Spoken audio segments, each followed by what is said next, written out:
अतैदरप्यशक्तोऽसि कर्तुं मद्योगमाश्रितः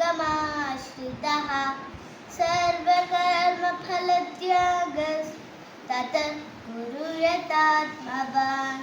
श्रेयो हि ज्ञानाभ्यासात् ध्यानाद् विशिष्यते ध्यानात् कर्मफलत्यागात् शान्तिरनन्तरम् अद्वेष्टा सर्वभूतानां मैत्रः करुण एव च निर्ममो निरहङ्कारः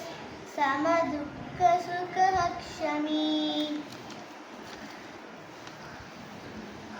सन्तुष्टः सततं योगी यतात्मा दृढनिश्चयः मय्यार्पितमनो बुद्धिः यो मद्भक्तः स मे प्रियः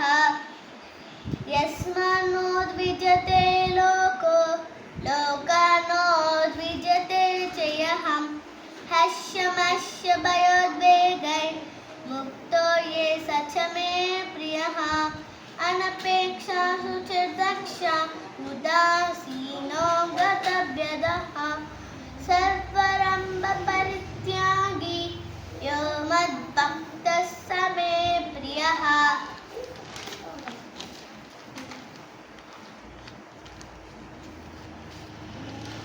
यो न हृष्यति न द्वेष्टि न शोचति न काङ्क्षति शुभाशुभपरित्यागी भक्तिमान् यः स मे प्रियः समशत्रौ च मित्रे च तथा मानापमानयोः शीतोष्णसुखदुःखेषु समसङ्गविवर्जितः तुल्यनिन्दास्तुतिर्मौनी सन्तुष्टो येन केनचित् अनिकेतस्थिरमधिर् भक्तिमान् मे प्रियो नरः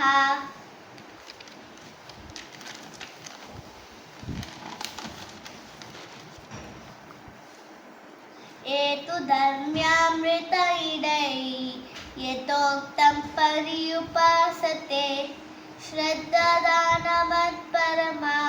भक्तास्ते तिव मे प्रियः ॐ तत्सदिति श्रीमद्भगवद्गीतासु उपनिषत्सु ब्रह्मविद्यायां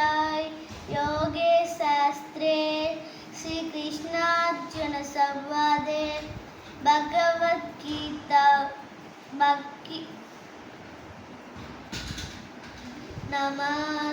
द्वादशोऽध्यायः। ॐ श्रीकृष्णार्पणमस्तु।